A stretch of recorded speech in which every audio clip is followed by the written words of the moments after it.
Ladies and gentlemen, boys and girls, welcome to the RaceFace GT3 Championship right here on a Thursday evening. And this time we are going in the land of the free. We are here at Indianapolis Motor Speedway, the home to the Indy 500. And we're going to be having an absolute blast for our second last round of the championship. My name is Stephen Koenig and big welcome to you guys. And we are looking forward to an absolutely amazing battle that will see drivers pushing the limits of what they can do. Turn 1 is looking to be the Achilles heel to a lot of our drivers here at the Indianapolis Motor Speedway. But we are underway with qualifying. So let's go down to the track with Tim on the cameras as we take a look at the track and start bringing in that sweet engine audio. And we get to see our first looks at the circuit. Bego Hrobler currently at the top of the pile, sitting in first place with a 135.6. Eric Kirstein in second place. Run for the race, currently lying in third place for GSR. Then we've got Werner Skuman for Pandassi Infiltrate Pro, running in fourth place. Fifth is Sean Lerero, followed by Jaco Kutzer. Alan Patterson running in seventh. Jason Farmer in eighth. Ninth is Mordrake Larsons, who's looking to go and improve after a absolutely phenomenal run at Bathurst. Then we got Ruan Heineke in 10th place. Connor Bergstrom in 11th. 12th is Darren Miller, followed by Mahayath Musa and Daniel Rowe, who is now exiting the pits in the Lambo, currently in the Iron Lynx colours, to go and show a bit of support to the Iron Lynx that's currently racing in Le Mans this weekend. But a person that knows all about having a bit of glory and fighting it out at some legendary tracks, we have got Cameron de Bastos returning after a trip to Le Mans. Cameron, welcome back after Majors 24 and welcome to the world of Indianapolis. You can hear the cries of those Eagles as they look to stand above all with some phenomenal lap times. Not a super massive grid tonight as we've usually seen.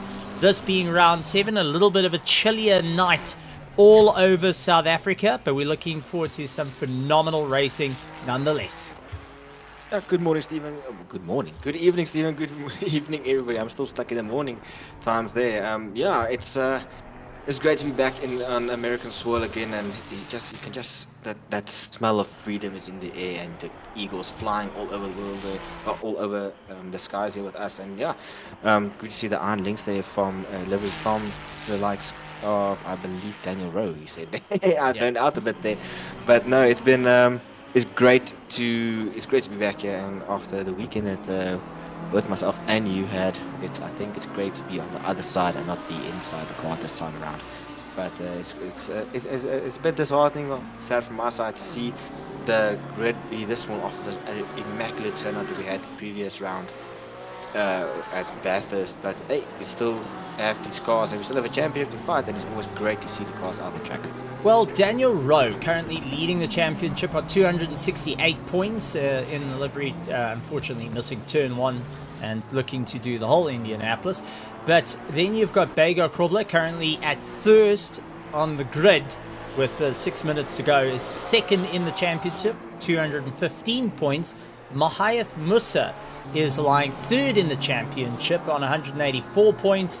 Darren Miller, Thriller Miller, is lying fourth in the championship, followed by Andre Serradio, who is not here this evening, unfortunately. He's running fifth in the championship. Sixth is Jason Farmer, who seems to also, well, he's out here. Jason Farmer, there he is for Luxury Time Racing. He's running sixth in the championship. Connor Bergstrom, also running in the championship, is currently running seventh, followed by Mordrake Larsons in 8th. Jaco Kutzer is running 9th in the championship. 10th is Alan Patterson. Then we've got Werner Skuman, one of our quicker drivers, who's sitting in 11th position. Mac van der Merwe, unfortunately, not making it to this race, and will be losing out a few points there. Sean Lerero running in 13th in the championship. So we still got quite a few of our top run drivers that are doing well in the championship, looking to make an impact. Werner Skuman currently going and trying to be quicker on the track. Unfortunately, does drop a wheel off in the circuit. That loses out a little bit of time.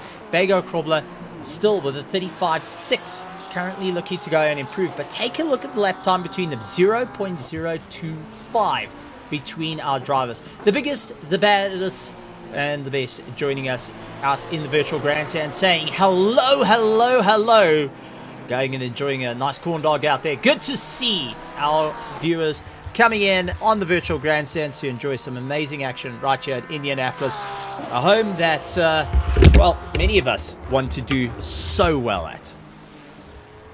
Well, normally you want to do well in the oval circuit, Stephen, but yeah, no, absolutely. It's always great to be in the circuits. I always set myself a little challenge. The last time I was here was last year in the first season with a Ferrari and leading the Prem Championship in that time, and streaming, and somebody said the stream was not working, so me being smart, oh no, this is a long straight, I have a big enough gap. I went, lifted off the throttle, quickly jumped out the rig and tried to fix it, which didn't work, and it did cost me the win, because as soon as I got back into the rig, guess what? I went into the wall. That's definitely something you do not want to do to yourself out there. Drivers do not want to do out there also. It's a track that seems to be quite long. Actually, can be quite technical. Braking is hard, sharp corners, nothing really. The curbs are very, very high. One wrong hit and you can send the car spinning, unfortunately, in that turn one. Very, very, very tricky. You're going to come out of, well, if you're coming out of the pits, you do not always see the guys coming up next to you. But if you come into the first corner, the pits are also, the pit exit is blind. You do not know where any cars are exiting. You have to make a very wide corner, and it deceives some of the drivers as they go through the corners there. So it's going to be tricky to get out of the pits, and also for both in the pits and out of the pits. But it's a tricky track, a very technical one, even though it seems quite just to consist out of straights. Well, the one thing I've got to point out is the championship now to the second last round. We've got our final round next week, the excitement coming into it, lots of pressure coming into this. What are, as drivers, going to be looking at specifically to do, especially in the second last round of the race? Oh, well, second last round of the season. We would say it's... I mean, anything's still up for grabs. Indy being the circuit that it is, with it being such a long, you can call it semi, almost like a back straight. I just call it a long middle section there that we saw the cars on earlier there. It's a lot of overtake opportunities in the hard braking. But then also you have to be careful. Indy with the sweeps and the curves before going onto the little bank section there, before the last sector at the pit entry, you want to have the car stable and flowing through there and not take too much risks, one can say. Well, yeah, it's a difficult one, really. It is difficult. Well, it's lending itself to some close racing, especially out at the front. Werner Skuman going and getting that top spot, a 135.6. Now going and pipping Bego Krobler 0.040. Mahath Musa also within the mix, going and putting himself in third place, 0.1 behind him. Eric Costain 0.3 behind that. I mean, our top 12 all within under a second of one another, looking to try and push themselves that little bit further, trying to get a little bit more into the course and accelerate up the field. So I mean, there is so much happening here. There's so much that can happen, but it also looks like a bit of rivalries coming in. I mean, I was taking a look over to the pits over the past, and it has been a bit wild with drivers pushing each other to the limit, both in a friendly way but also in a very, very big rivalry way. I'll take a look back to hybrid racing, going and having just trying to say, all right guys, well, the racing was a little bit door to door at the end of the last round, and ultimately it came down to, well, that's what the racing is going to be, that's what your challenge is going to be. Mahath Musa going and saying he's got to get a little bit more elbows out through it all. Then you've even got PWSR saying they got closer and closer to the top. I mean, this is always a proper interest where towards the end of the championship, everyone is looking for that edge. And now we're on the second last round. This is, make or break for many of these drivers. It's sitting in the back of their head. What more can I do to walk away with a good win and accelerate forward? But during the course of the race, we've also got some huge news that will be dropping. We're going to drop a bomb from outer space right here on the stream, and you do not want to miss it. So bear that in mind. We'll only talk about that once we get to the race. And for those that were in driver's briefing, know exactly what's going on. For those that have had a keen eye over the course of our social media, will know what's going on. But for those that are interested, let's just say the challenge has gotten real in the world of Assetto Corsa Competizione for our drivers right here at RaceFace. But Indianapolis is where it's at. The racing is where it's at. The championship right now is where it's at, Cameron. And we're in for an absolutely stellar run down to the line. Yeah, absolutely, Stephen. It's going to be close action-packed racing. Let's take a quick look at those times there. It's going to be edge of the seat, as we all know and we all love. And a little bit of a shocker there with Werner Skuman there that has taken pole position from Bago Grobler there. But as you say, the racing will be... We have the likes of Marth Musa. He knows he can win. He has proven he can win now. And now he wants to... He has tasted the champagne and now he wants to see more of it. So it's going to be a battle to the very end. Racing is going to be close. Going to be some rubbing is racing there. But it's how you take it that's going to define between winning and... Well, not getting that win, one can say. But no, I'm looking forward to seeing the results. And I saw that little announcement you said. It's quite a big one. I'm looking forward to seeing what's going to... Well, but I'm looking forward to it. But I'm pretty sure our lovely spectators are also going to absolutely be thrilled about that news. Okay, so let's go through the running order. Vernon Skuban is out in first place. Bego Krobler in second. Mahath Musa in third. Eric Hustain in fourth. Darren Miller in fifth place. Connor Bergstrom will be starting in sixth, followed by Rian Federer, Sean Herrera, Mordred Claessens, Jason Farmer, Alan Patterson, Jaco Kutzer, Ruan Heineke, and Daniel Rowe, rounding out our field here tonight, ladies and gentlemen. And as said, this is going to be an absolute wild ride for everyone that's going to push themselves to that limit. 14 cars here to start at Indianapolis. 3 different servers are running. This is our pro server. Unfortunately, a little bit smaller than we usually see things, but is looking to improve as time goes on. Towards the end of the season, we always see this little bit of a taper off as drivers are a bit more thinking of what needs to be done and hoping that they can just get themselves a little bit more comfortable. That being said, we are going to go racing as the cars pull off the line and we look to the sharp end of the field where all eyes go towards Werner Skuman of the Pandacity, going to go side by side with Bego Grobler as they got turn 1 in sights. That's not turn 1. That's still the run-up, Steve. it's still the run-up there, but turn 1 is where they're going to go for it. This is where you're heating up the brakes. You start going and doing what we call brake drag. This is where you're going and holding your brakes, you're accelerating, you're causing friction on the brakes. That bleeds into the rim, which bleeds into the carcass of the tire, and you start getting that heat generated, which you desperately need. Turn 1, a very sharp right-hander that you got to get it all sorted, followed by a very quick left-hander. You don't want to be on the outside, in my personal opinion. Yeah, you want to be on the outside to be able to just get an easier line in. So Werner Skuman is in a little bit of a hard spot as he makes his way through, but green lights are waving, green flags are waving, green lights on, and away they go. and take a look. Conor Bergstrom immediately to the center of the circuit to try and see if he can make a bit of a move. Bego Krobler getting the jump on Werner Skuman, will be taking first place. Meyer Musa instantly tries to go around the outside. Couldn't get it all hooked up as yet, but really tries to immediately get on the power. Darren Miller holding his own against Eric Kirstein, runs him out a little bit wide. Eric Kirstein has to tuck his way back in. Nearly caught out, and we do see the likes of Conor Bergstrom, Sean Herrera all fighting it out as they battle their way through. Alan Patterson also in a fight of his own, but Mahath Musa up on the inside, now losing out onto the outside for the cutback.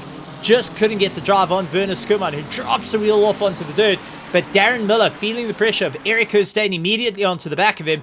Mahath Musa trying to go to the outside line, late on the brakes. Big BM putting his nose in, just not able to get on the anchors as hard as possible. As that 296 Ferrari's a little bit more stable.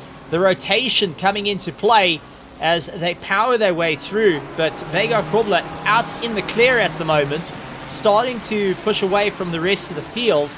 Miller opening up the gap to Eric Kirstein, who's fell into the clutches of Conor Bergstrom, who looks for the inside line, but second guesses the choice, gets off the throttle, not wanting to be into that fight too often. But, well, it's all-out fight right the way through, as we do see Mahath Musa pulling into the pits off the start, trying to get that first pit stop out of the way. Very, very early start from him. Maybe just trying to clear it as quick as possible, not to get too involved in any shenanigans going forward. But I wonder if the rest of the drivers are going to be following in. Yep, Jason Farmer and Ruben Heineke actually going and copying that exact same strategy as they look to back it off. As we keep an eye on Conor Bergstrom and Eric Kirstein, who look to go toe-to-toe with one another. Yeah, well, Stephen actually mentioned there, Mahath Musa dropping in early. Now, this is a strategy that we saw very much earlier. Well, we saw similar to last week, where he jumped into the pits, seemed out of contention, even fooled myself, and thinking, won't be fighting for the victory. Got able to do the massive undercut on everybody. Caught out Daniel Rowe, Bego Krobler. A lot of the most normal front runners that we normally see got caught out by that strategy. And we all know that the Porsche really, really likes to destroy its rear tires. So, with the likes of Indy, with the banking and the leaning of the tires, and it's a road surface, but it will still degrade those tires. As we already see Werner Skuman closing in on that Porsche there. With the Porsche destroys, we see the Ferrari a little bit more gentle on their tires. But this is a game with a different strategy coming to play. As you saw that shot there earlier, banking the cars, just shifting their weight as they job from the inside course out to the outer ring, normally the Indy ring there, or the Indy track. So it's got to be different strategies again tonight there, and it's going to see who's going to be able to pick the fruits of that genius move, or who's going to be punished for that type of move. Well, let's go back to something a little bit interesting, because I know a few people are going to bring up a good run that's happened. Monday Night Racing happened on Monday, where they were actually running the Indianapolis track. A lot of the drivers got to experience not only the practice session, but got to experience a race with one another and get to eye out their strategies and also their setups. And a lot going back and saying, listen, they need to actually decrease the amount of camber that's on the front tires, because it was taking a bit of a thrashing. As much as they were getting the grip, the fall-off point after 45 minutes was far too great for a lot of these cars, especially the likes of the Porsche, as brought up, does take a solid hammering. So a lot of the drivers have tried something to improve and get going, but it seems like Bego Krobler is soaking up the pressure of Werner Skuman despite that, and Darren Miller has got Eric Kirstein putting the pressure on him. So far, it is a hybrid racing 1-4 versus the likes of Panassi in second, and PWSR, Darren Miller, running in third place at the moment, which is a great run for it. A couple of drivers even like Saki Goes Bossy saying, good move to pit early. Clear air, if Musa has the pace, he can pass without passing. Very good on that one. There's another driver that's agreeing with the same thing. Rian van der Race now pulling into the pits, looking to pull the same sort of move.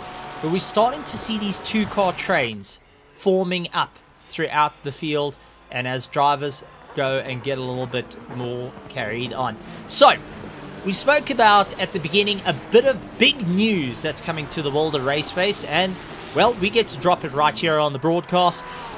RaceFace.Pro has been selected by the SRO Esports to be part of the SRO Esports Community Challenge that will be opening up for drivers. So if you head over to SimGrid, you will get to see that RaceFace is hosting a championship, which is running on the off season of our current championship that runs on a Thursday. So you can go and participate in the SRO Esports Championship, see whether you can stick it out with some of the fastest in the world, as we see Darren Miller not able to stick it out with Eric Costains, putting it up the inside, gets past, and now starting to pull a little bit of a gap. Eric Costain keeping a very, very tight line on the way through Indianapolis. But yeah, there we go, big bombshell dropped, and drivers can clamor onto that one. So a lot of the drivers competing this season on their off season will be competing in that SRO Esport Community Championship that will be hosted by RaceFace.Pro. And gotta say, really exciting, good to see growth, good to see a bit of moving forward, and something different which has come about for the world of Assetto Corsa Competizione.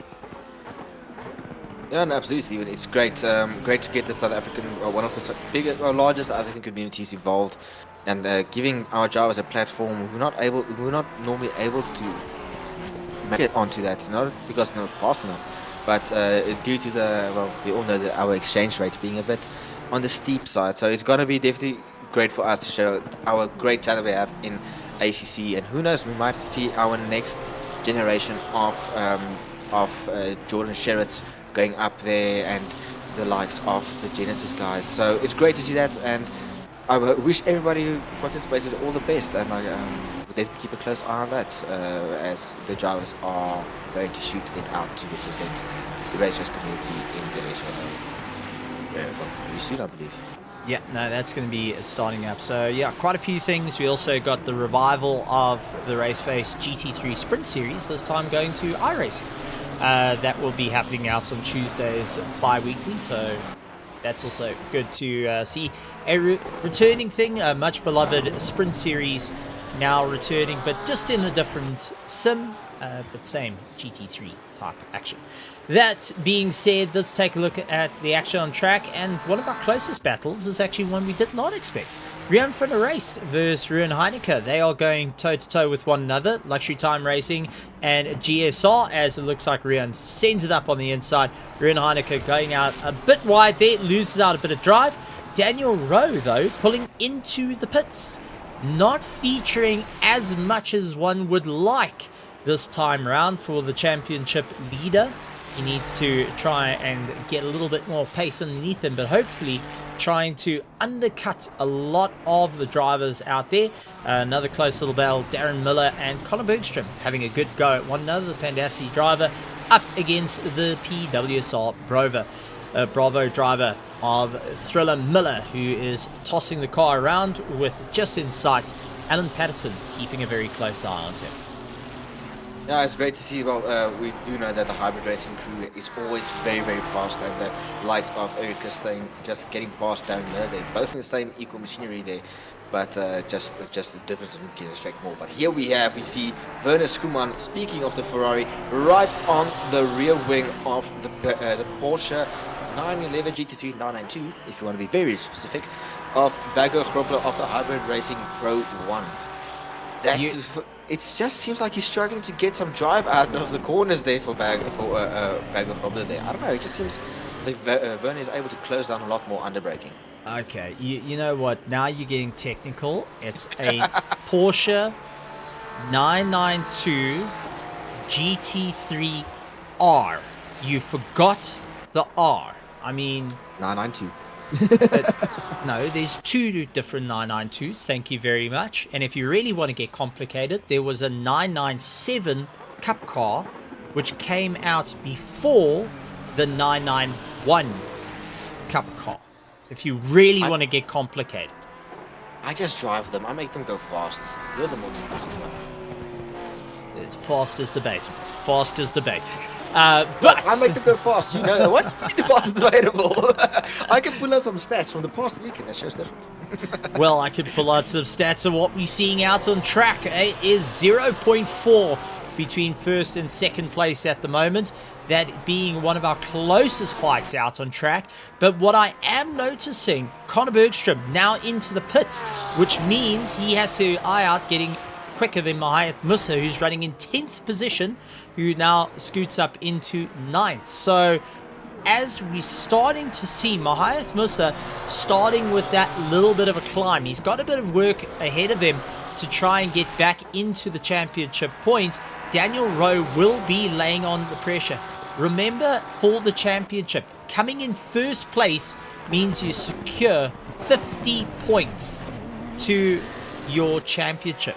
So ultimately, you want to score that 50 points. You want to be at the top of the pack and ensure that you're right in the mix of it. Not an easy thing to do. As we know, it's very easy to say, well, just get in first when you've got some talented drivers out on the circuit like what we're seeing here in our Pro. What we're not seeing, though, are talented drivers in our Pro-Am and in our Am. They are also in a monstrous fight, all experiencing some very difficult conditions right here at Indianapolis. The track is hot, ladies and gentlemen, and if you don't believe me, it is 29 degrees air temperature. Okay, so that if that doesn't put a bit of sunscreen on your arms and also go and wear a hat, our drivers that are sliding around the track at the moment are running on a 38 degrees Celsius track, which means the more they're pushing these cars, the more the tire degradation is going through the roof. At this point, by lap 3, we would have a Lewis Hamilton sounding, "My tires are gone," coming through. Hopefully, we won't have the strategy that was pulled out by Ferrari this past weekend. Oh, yeah, let's not discuss this past weekend. I'm sorry for any Ferrari fan who just got traumatized there. But this is the funny thing, Stephen. We're currently recording. I just got a little bit of a liberty here for myself, Stephen. I mean, we're looking at this phenomenal racing. Some of us might be lucky enough to even look at real world racing. Werner with a little bit of a tag, I think, got caught up under braking there and tagged the back of Bego Hrobler. Don't think that was enough to. No, that might have been a miss of braking, but that's enough to cause him to want to go and change his underwear. Well, the seat in the car. Let's make it friendly. I mean, let's take a look at this. Werner Skuman was coming at him, didn't quite expect the braking. Oh, that is definitely a hit. Yeah, he tried moving out of the way, but give him his due. He tried to avoid that contact. But by the time he got to the braking marker, I mean, everyone is diving into that corner that you're braking down into at least like second and first gear. So it's low gearing to try and get things all together. What I am starting to take a look, Werner Skuman's in the pits. So will he come out? Because Werner Skuman's in the pits, Jaco Kutser's in the pits, Mahayath Musa is the target that they have to stay ahead of.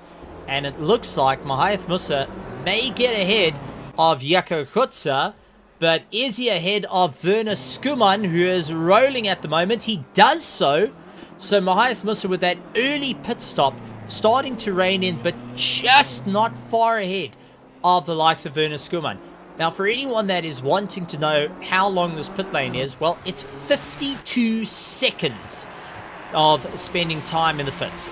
52.6 seconds to get it right. That is an incredibly long time to stay on the button and just watch the drivers going by. So not an easy one. Lots are going to be sitting and questioning what do they need to do, but the spacing that you need over your competitor is through the roof. You have to be a minute ahead if you want to ensure a win. Anything less than that is you done and dusted. Yeah, unfortunately, with the likes of, well, specifically, I spoke earlier about the trickiness of this track. The corner where we did see a bit of a contact between the likes of Skuman and Grobler there. It's a very, very tricky braking point. I mean, there's a little bit of banking there. And you have to look for brake markers on the fence that fly past you so fast. And you don't brake normally on the 100, you brake just before it. I think it's like one of the third posts or something. If you have target fixation on the car in front of you looking where they are braking so you don't miss your brake point, it's going to look, that brake marker is going to fly past your peripheral vision, meaning you're going to miss it, you're going to carry a bit too much speed, which will result in contact in front of you, as you see there. So it's definitely going to be a bit of a tricky one, and these little mistakes will cause you to unfortunately lose a gap that you had on the car behind, which will result unfortunately in losing positions if you miss it. I mean, we discussed about the minute gap you need to be able to secure a win from the pits straight out. Well, I've, taking a look at those brake boards that you're going to be eyeing out for anyone that hasn't participated on Indianapolis. I really, really do recommend take it. Set a course competizione, go and do it. It is an experience of note, a lot of fun. But what I can point out is if you're in a car that has a bit of a rough visibility, now the Ferraris have no problem seeing that because you've got such a wide windscreen, but anything like the Mustang, the BMW, and even the likes of the Lamborghini, it is difficult to see those boards. As you see, Larrera onto the back of Miller, tried hunting him down the straight, couldn't get the pass done. Miller now backing Larrera up a little bit, and that allows Alan Patterson to become a little bit more of a threat. So Alan trying to keep in the mix there, Miller playing a bit more of a defensive game, and I do think he is going and leaning enough to just kill off the drive of Larrera. But at the moment, he's watching his mirrors, not getting that drive out. And now Allen has become a viable threat. Larrera stuck in a very rough sandwich. He's going to try go for a late dive. Hard on the brakes, getting a little bit sketchy under braking. He's able to keep it all together, but wants to try and break away from Allen, who is immediately onto the back of him. Miller is definitely just putting enough pressure on Larrera to throw him offline and allow Allen to constantly go back onto that attack. And this is where it's helpful to have that teammate out on track who can... A little bit of team strategy comes into play. We don't usually talk about it, but it's good to know that it's available to you, as we do look like we have one car missing, and that is Mordre Claessens, who looks like he may have had a disconnect and is out of the race. So one of our cars that did really, really well at Bathurst, unfortunately this time round, it all conks out right at the end. Oh, contact! Allen and Larrera gets twisted around a little bit more than planned there. I think Allen tried to go for a dive. He backed out of it, and, well, it just continued to go down the road from there. Larrera, I think, got all out of shape. So let's actually go to our helicam and see what happened. Sean Larrera going side by side. Looks to try and get past, runs out wide, tail snaps out. Allen gives him a slight contact, and then there's a secondary contact. They're able to get going, but I think that just killed off that drive between likes of Larrera and Miller. Allen, unfortunately, that light tap suddenly just came and got stuck, and that was about that. So, yeah, Mordre, unfortunately, having a disconnect and is out of the running. Oh, man. You know what?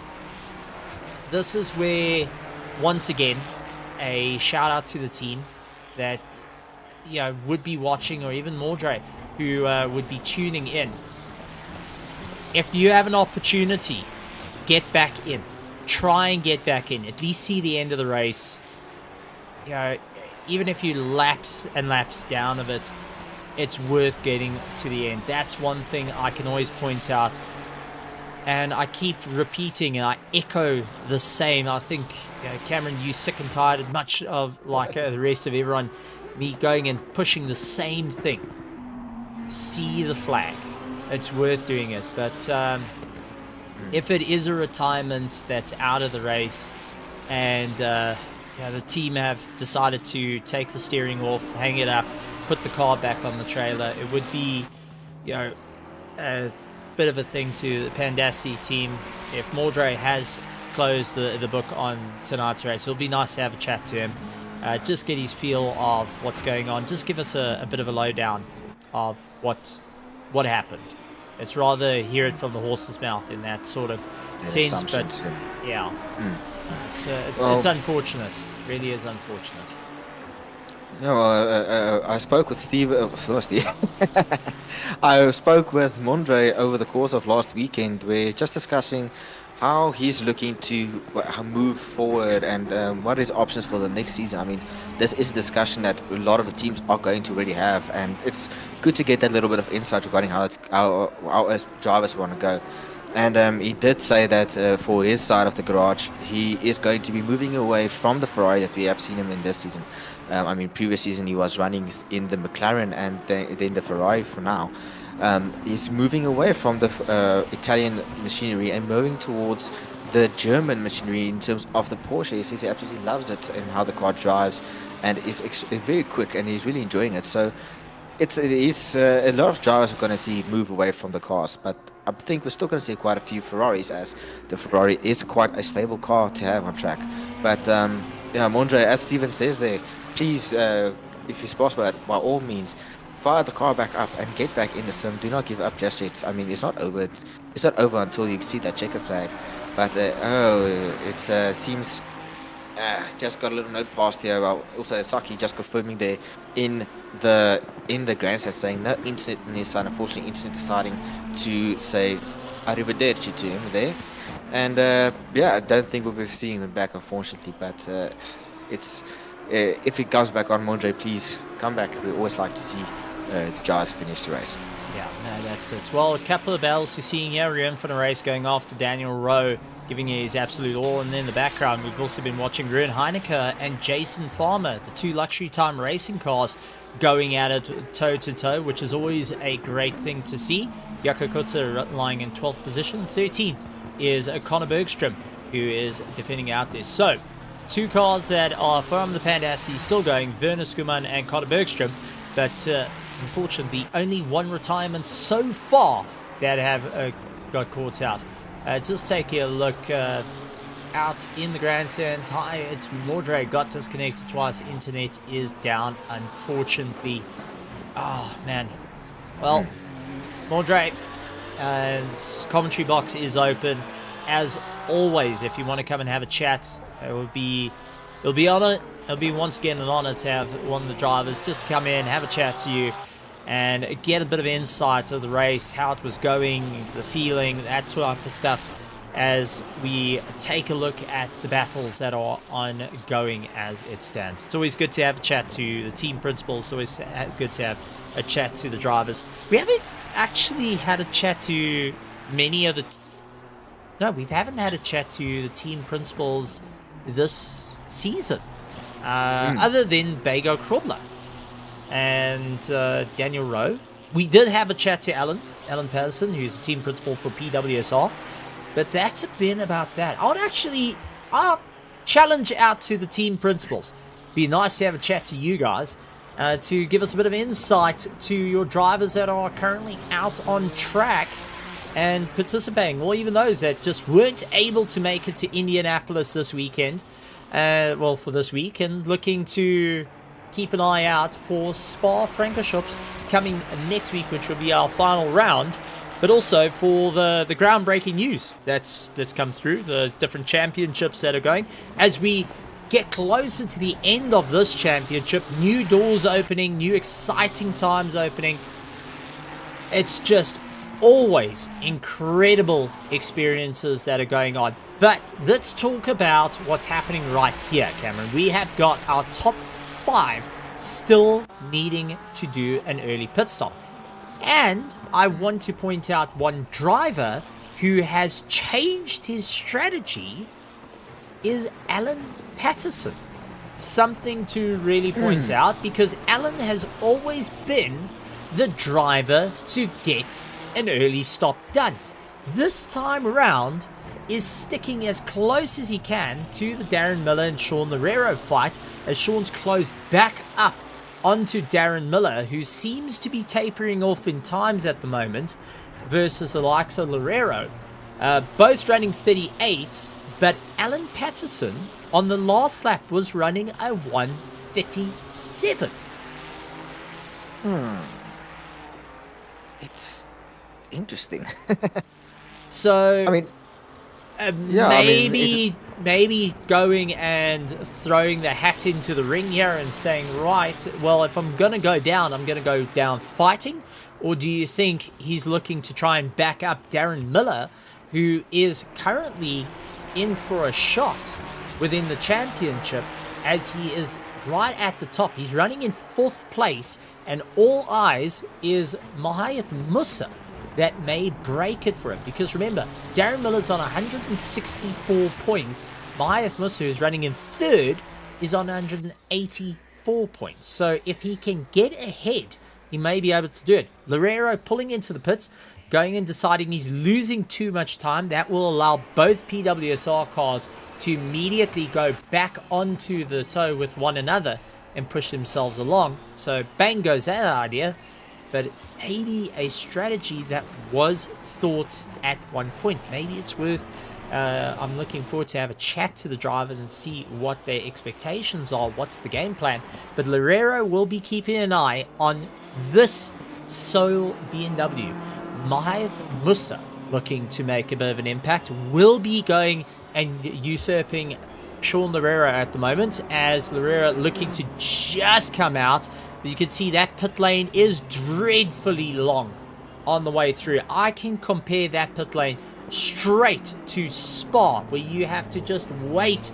You eventually fall over from old age on the way through to try and eventually exit.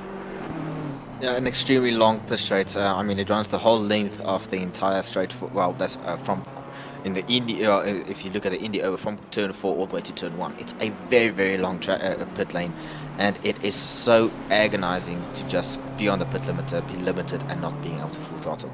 You just see people just fly past you. It's gut-wrenching, but yeah, I mean, again, see your strategy. Alan Patterson, Darren Miller. Alan, normally first lap around, he's diving into pits, get the stop done, and then pits again halfway through. Now he's riding around, 2 laps still left, sticking to the back of his teammate Darren Miller, trying to play second, well, trying to play a backup in case Darren messes up and Loureiro got past him. But now it's a whole different team game. That plan might have to go out the window, saying, okay, you're clear now, Darren. I'm gonna have to go back to my strategy, or going to try and stick it out halfway, as he makes us say, no way, forget about that. Alan Patterson is here to race, but unfortunately overcooks it, sends it into the gravel, and almost lets his teammate back through again. This, it looks like Alan is here to fight, Stephen. He's not going to give up that easy. Yeah, he ran a 36.8 on that last lap, where Darren Miller was running a 37.9. So Miller just not continuing the same pace as the likes of Alan Patterson. So maybe the order came through of, listen, I'm a bit quicker than you, get on my tail and let me pull you along as I go away through. Well, a bit of stories coming in. I actually had a chat with SA Loop, the likes of Kolile and also the likes of Sean, 2 of the top hierarchy of SA Loop that have been keeping a very close eye on the championship, and also the amazing things happening here in the world of ACC. SA Lube and Ardendorf are looking to put their heads together, and possibility of prizes coming down the line from both SA Lube and Ardendorf for the ACC GT3 championship is looking very, very likely, which is, in my personal opinion, always great to see. It's nice to see that our sponsors like Ardendorf, Machinery Mart and SA Lube looking to become more and more of a part of it, and also giving a bit more of an interest. But there's also a possibility of the returning run of the viewers competition as well. But that interview will be coming out on our RaceFace.Pro YouTube channel, so make sure you hit the subscribe button and the bell notification icon on that. You do not want to miss it. But one person I would love to say welcome back, and my heart is happy. Mordred Claessens is back in the sim and will be returning to the circuit. I don't care what you have to say. I don't care if it's teams, if it's team orders or anything. Whether you're a fan or whether you're a rival, anytime you see a driver put their car back out there, that right there is the reason I love sim racing. Mordre, get that car going and hammer it, boyki. Go for it. Yes, I love to see the no give. Sean Larrera and Ren Heineke, though, no give between teammates. They're going to be fighting it out. No team orders between the two. Luxury Time Racing, which is always fantastic to see. Side by side, Heineke going on the inside. Larrera trying to go on the outside. Luxury Time Racing not going and backing down from one another. And that has allowed Jason Farmer to come into the play. This is getting good. I'm really starting to like this. Because we got teammates that are willing to fight. We have got drivers with no quit that want to see the end the right way. This is good. This is what we're seeing like at the moment with Luxury Time Racing going hammer and tongs between Larrera and Heineke. Reminds me so much as when the call from Mercedes said, you're racing, but keep it clean. This is what we're going to see between it. This is what I love to see. And the drivers are willing to push themselves that little bit further. So, awesome stuff. Luxury Time Racing, hats off to you guys on a race like that. PWSR having a good race on that. But Mordre Claessen's, well done. Respect earned non-stop. That is respect, and I will call it through and through. Call me a shell for saying it, but I want to see a person that is 9 laps down that won't give up the fight. To me, that is a driver that's worth it. It's phenomenal. A driver who sticks it out to the end, doesn't give up, and goes right to. I mean, welcome back, Mordre. We're very happy to see. I mean, this just brings back a little bit of something that was mentioned earlier I believe yesterday with the broadcast from Lamar that I always love Lamar. I will not keep quiet about it. But where one of the Jota LMDH or GTP cars made it into the hyperpole, and unfortunately in night practice one of their drivers crashed into the wall. That means that car completely had to be rebuilt. The monocoque was cracked and had to be replaced. And one of my favorite lines that one of the commentators said there, this is what racing is about. From the highest of highs to the lowest of lows, just a couple of weeks out of a couple of days from one another. I mean, they won the first privateer to win the Spa 24-hour and the first in a long time to win an endurance race. And unfortunately, at the next event, the car got damaged and they are not able to be there. I mean, Mordre, you went from being on the podium, unfortunately, and having this disconnect, and you're still out there. Well done to you, Mordre. Massive respect to you. And this is what racing is about, from the highest of highs to the lowest of lows. Welcome to racing.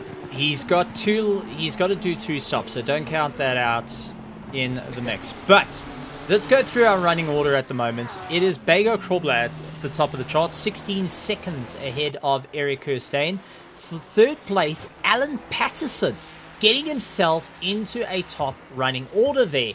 Darren Miller running in 4th place, Mahath Musa in 5th, followed by Werner Skuman in 6th, 7th as we run for the race, followed by Daniel Rowe in 8th place. Remember, he's our championship leader further down the line. Sean Larrera in 9th, 10th is Ren Heineke, Jason Farmer running in 11th. So you got Luxury Time Racing all keeping in a row, 9th, 10th, 11th.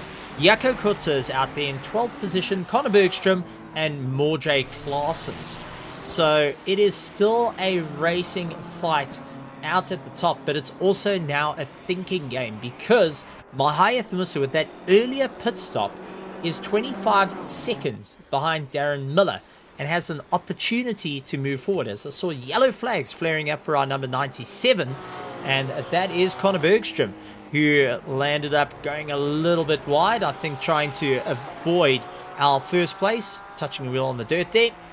So we have got Bago Krobler onto the back of him. He's giving Bago a little bit of room, backs off, allows him by. He was just offline. That's where the yellow flags came in.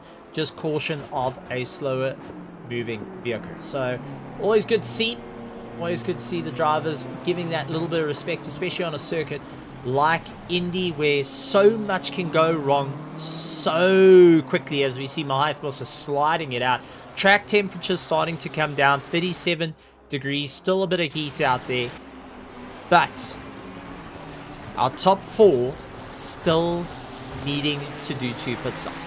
Bago Krobler, Eric Kirstein, Alan Patterson, Darren Miller.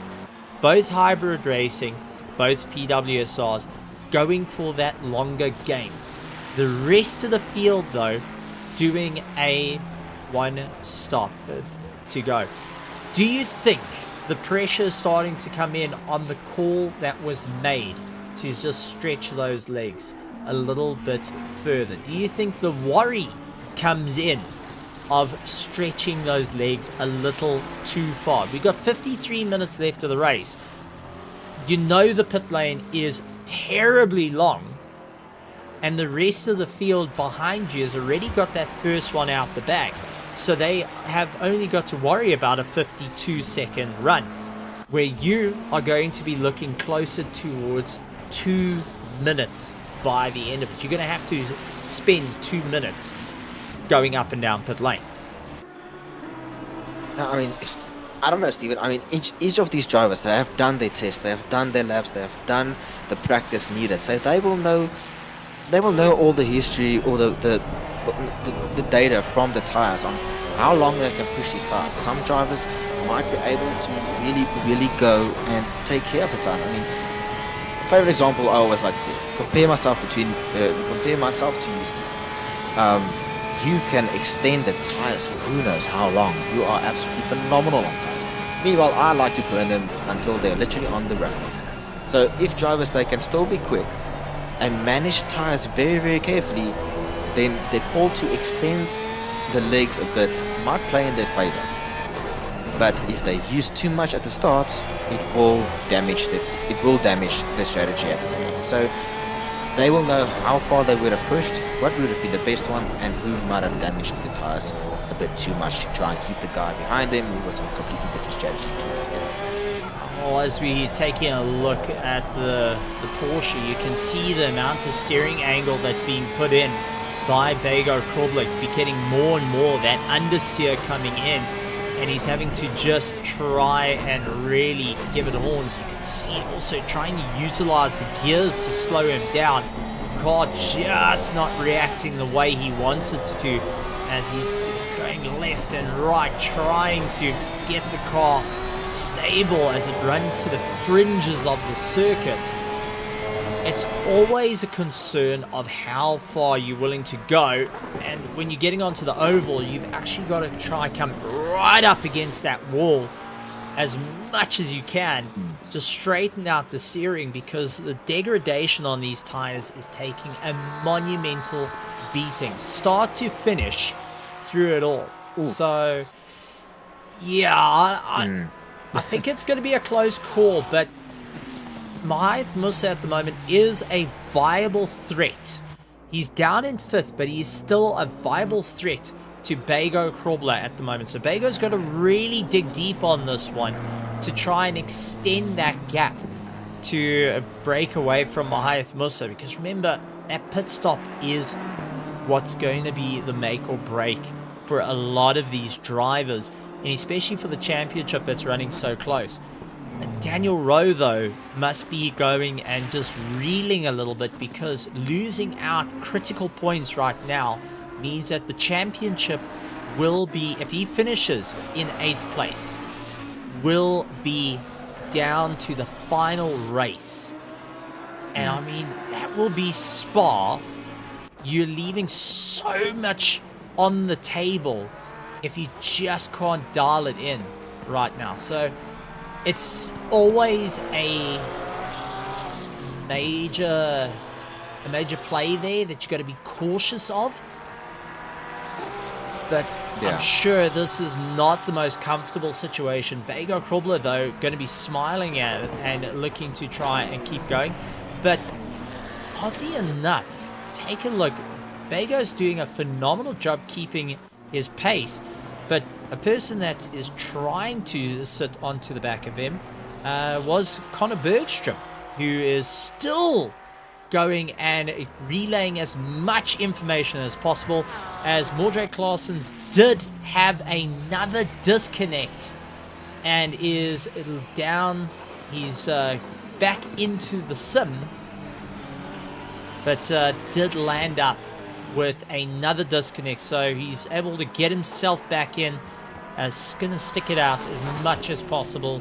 Sean Loureiro's into the pits as well, but Connor Bergstrom will be feeding information to Werner Skuman as well, saying, alright, this is where Bago is at the moment. So Bago is getting that constant tabs on him. He's going to have that mom constantly on the back of him, that helicopter mom, as lots would say. But Bago still holds the fastest lap time at 136.832, where no one's able to get close to that except for Alan Patterson with a 136.852. So right on the cusp of things there. What would have been a fastest run would have been Mahayath Musa with a 136.7 and Werner Skuman with a 136.6. But him and Daniel Rowe also landing up with off tracks. So once again, now brings in the question how those off tracks are starting to look, because it's grinding away at the guys. And as for anyone that has just joined us and is not too familiar with the world of Assetto Corsa Competizione and how the off tracks work, Cameron, can you give us a bit of an insight of how does track limits work in the sim? Well, Stephen, I think track limits, oh boy, something that I'm very much familiar with and I still don't normally understand. Even if the wheel is semi-over, if the wheel is semi-over, that it still goes and does normally work. Yeah, but yeah, so track limits. Normally all four tires, you get penalized by track limit if you push all four tires over the white line, resulting in a penalty. You get a maximum of 3. On the fourth one, you get either a stop-go 30 or a drive-through penalty, depending on the circuit you are on. However, you can push track limits normally, and you just get no time gain. You just get like a little bit of don't do it again. You're pushing it, cutting it too close. But you don't want to get that limit. You don't want to get that penalty. If you get a penalty, or if you get one of those warnings, it adds a little bit of element of stress. You don't know what's going on. You don't know where it is, or if you're gonna. It's always in the back. Like, oh, okay, I can't go over there. I can't over that much on that corner. Meaning it will impact your times that you put around, resulting in a lot more time loss. But speaking, other than just track limits, taking a look at Bagwell Krobler there, Stephen, he is struggling to keep that car stable and getting that drive out. I mean, the likes of Connor Bergstrom are being right on him. That rear of that Porsche already having damage from Werner Skuman, tagging him previously at turn 3, at the turn 3 side. So that's going to also result, and Saki Krobler saying already there, it's at 51 seconds between him and Musa. We all know how long the split is, and he will probably try and fix that damage if it's not enough, which will also result in him losing time. So that contact might be the difference between getting the win tonight for Bagger Krobler or losing it to the likes of Matt Musa, with Matt really, really hunting down the times and trying to close down that gap. Yeah, and another Werner Skuman also. Another driver I think is one that not to be overlooked is Sean Loureiro. Running in 13th position at the moment, yes, towards the back, but he has completed all his pit stops. So he is in a 45-minute sprint at this point. He is not going to be stopping in the pits unless there is a problem. Werner Skuman realizes this threat. He's going to do the exact same thing. Try and get that final pit stop done and dusted. So the radio messages are going through of, listen, now pit stops are starting to get done. 45 minutes left, and we still got Bago Krobler, Eric Kirstein, Alan Patterson, and Darren Miller still will be going around the track. I do want to have a bit of a wish list shout out, and this is to the Pandassi team or anyone that's in contact. I want to see Mordre Claessens in an interview by the end of this evening. Why, people may be asking, is purely on the fact of I want to tip my hat to a driver that still, despite the disconnect, is going. He disconnected for a second time and is still out on track. Take a look. Werner Skuman's completed all these pit stops. Jaco Kutz's completed all these pit stops. Bago Krobler has now pulled in the pits. There goes and gives a position to Eric Kirstein. So 28 laps in, Eric Kirstein has finally taken that top spot. Alan Patterson now into second place, but he has left Darren Miller high and dry, 9 seconds back. Miller is not having a race to look forward to here. Alan has got a absolute pace underneath him, and I'm sure even his own son is busy going, Dad, where did this come from? Because he's pushing it out there. So it's going to be a proper one, as now Darren Miller looks to try and keep his pace going. He's got one of the Pandassi cars immediately onto the back of him. That is the likes of the 433. That would be Werner Skuman. That is now pushing as hard as he can. Rian for the race, Daniel Rowe, they are in the pits getting it done. Mordre Claessen's in the pits, but I think Mordre is hoping to get out and going once again. So this is going to be a close race towards the end, and Darren Miller is feeling the pressure from the likes of Werner Skuman, who wants to quickly get past him. Remember, Werner Skuman is a blue flag at this point. He is now trying to unlap himself from Darren Miller. He looks up high, couldn't get the pass done. Going to be hard under braking. Darren Miller is starting to just compromise a little bit of time. That threat starting to break away. Bago Krobler is lying in 5th place with one more stop to go. So if Darren Miller can hold his ground, he can change the face of this race quite quickly. Miller going to go to the high side.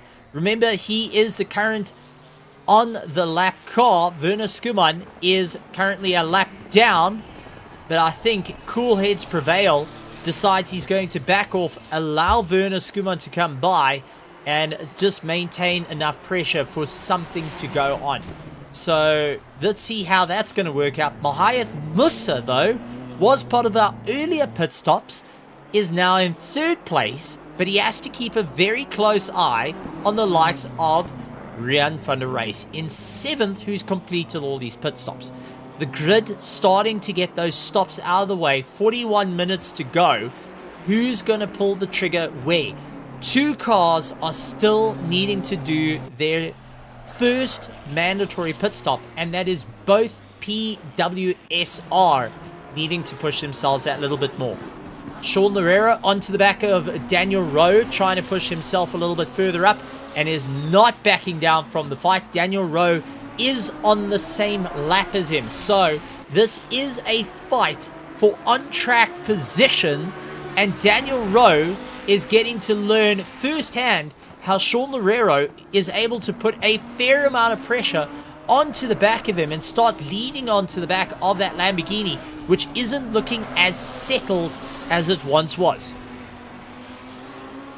Stephen, that Lamborghini definitely not a very happy camper. Keeping an eye on him, having some issues. It seems like the car's being very, very jittery. Again, internet issues there. But yeah, Daniel Rowe having a very, very poor qualifying, starting right at the back. But after lap 1, already jumped all the way up into 10th position. He's really trying to claw back. Mahayath in the pits. Getting his final pit. I mean, he's already jumped the Bago Krobler. Bago already going and trying to fix the damage that was on the car. So Werner Skuman is the guy he's going to be keeping an eye on here. Mahayath Musa is watching this very same car. Sorry to jump in, because this can dictate how the race is going to go. Project Vapor frantically working on that car to try and get it out. Werner Skuman getting closer and closer, may have a chance to usurp the run. Bego Krobler gets himself back into second place. Darren Miller has pitted. Jason Farmer is continuing by. Mahath Musa is trying to get this final stop. He's up, down on the power, and now it is 50 k's an hour. Well, he has got a looming threat of Werner Skuman, who's coming onto the the back straight. 2 corners will separate. I think possibly Mahath Musa has done enough to stay ahead of Werner Skuman, but can he build up enough heat into those tires to ensure he stays on? Werner Skuman is on a new set of slicks that have just been warmed up. Musa only just has gone past the line. He's on the gas towards turn 1. Here comes Werner Skuman. So if you can't go and get those tires to fire up now, you're in for a world of hurt, as Mahath Musa and Werner Skuman are within shouting distance of one another. Yeah, no, it's a you can really see his target up straight ahead of him, and he knows that he needs to push. But Mahath Musa, we do know that he is the mastermind of strategies, really being able to make that BMW work for him and much better than it was for other people. But no, this is absolutely phenomenal. Some very close racing there. I mean, the top 5 all still need to pit. Alan Patterson going into the pits, just did his first pit stop now, and this will promote the likes of Bego Krobler into P1 position. But Mahath Musa really playing it well. Probably got the splash and dash done early into the race, got the fuel done there, and now it's just a straightforward run on fresh, brand new rubber to get the car to the line. Will it be the gamble for the win, or will it be the gamble for second place? Will it be heartbreak for him, or will it be joy for the Project Vapor team? Yeah, well, this is it. I mean, all teams frantically to score points at the moment. Mahath Musa has everything to gain in the championship running. So he's going to have to really dig deep here. He's running 3rd in the championship. He needs to try and get ahead of Bego Krobler to ensure that he takes this championship down to the final race. If Mahath Musa, and I'm going to put this out there, if Mahath Musa cannot beat Bego Krobler tonight, he has no chance of taking second place in the championship. That being said, if Werner Skuman can start taking points away from Bego Krobler by getting ahead of Bego, that will also assist in the championship. Daniel Rowe and Bego will go into the final race on the back foot, where the likes of Mahath Musa has everything to gain at this point. So he wants to be ahead of Werner Skuman, but pull him along enough that he can be a threat to the hybrid racing. And you know that there's going to be talks between Bego Krobler and Eric Kirstein saying, listen, we've got a problem here. We cannot count out Darren Miller, who's 4th in the championship, currently lying in 5th. He is trying to open up a gap. He's only 11 seconds ahead of Mahath Musa and Werner Skuman, who are on top of one another. He is going to be clamoring at this point for points because he wants to get ahead of Daniel Rowe as much as possible and ensure that it goes down to the wire. So there's so many permutations that can happen in this race. And yes, I am stealing a word from the likes of Gareth Burley. For those who know Kingfisher Radio, you know exactly what I mean when I say that, or watch a SAS, you know that is the running word. But this is what's happening at the moment. The story is unfolding towards the end of the race, not the beginning like we've seen to it. So, I mean, this is going to be a proper run. Cars still needing to pit, though. Bego Krobler out in 1st, Jason Farmer in 2nd, Eric Kirstein in 3rd, Alan Patterson in 4th, Darren Miller in 5th, and Mordre Claessens, who still needs to pit as they battle their way through. So there's still a lot going on, and this is going to be a proper fight to it. So much is going on, but a proper boxing fight we are seeing out on the circuit. Meyer Musa and Werner Skuman. And if this is an opportunity that both drivers could talk to each other right now, it would be the discussion of, listen, let's think about this, let's think about the strategies, and let's try and pull ourselves closer to the rest of the field. As Alan Patterson is now into the pits, but Werner Skuman on the last lap, he was a 1:35.9. The previous lap was a 1:35.8. So he is currently the fastest out on track that has really slammed it up through the order of a legitimate time, not a time that is scored in off track by running too far out. Alan Patterson, though, dropping down into 7th position, will be heading out. He's trying to keep an eye out to where the rest of the field is. You can see him out of his pit box and now just 50 k's an hour, wanting to just chew his own wrists off with this pit stop, trying to clamber his way through. But that tells you of how the order's starting to switch. Meyer Musa with that earlier stop, what we thought may have been a big advantage has only been 0.5 of a second towards the later parts of this race. And now he's got Werner Skuman, who is not backing down from the fight and is going to push him right the way through. We're about to see a fight all the way through, and as said, if the drivers could talk to each other right now, there will be a lot of bargaining going in, because all that these two need to do is finish as they are to ensure that the championship is an open card fight for next week, Thursday, our final round to be it. But both drivers have so much to prove right now, not only to one another, but to themselves after a season that has been up and down, highs and lows, that can compromise the win at the moment. This can only play into the favor of Bego Krobler, who is looking to try and extend his gap. But the fresh set of rubber is working rather well. Remember though, Bego Krobler on his first pit stop has changed tires. Jason Farmer has not changed tires. He's still on the same set he started with. Eric Kirstein has changed tires from when he started. Darren Miller has changed tires from when he started. But they are on old rubber, the oldest being Jason Farmer by far. I think his rubber is so old you can put it in a retirement home, that's for certain. But Meyer Musa and Werner Skuman on a brand new set of slicks, pushing as hard as they can, are starting to age their set of boots quite quickly. That is true. Oh, side by side! Who's going to be the bravest? Dalton. That's going to be contact. That is going to be a push. Nope, not a single bit of, a little bit of a door rub. Maybe just checking each other's mirrors there, but not the contact we thought it was going to be. That was absolutely phenomenal driving on both their parts.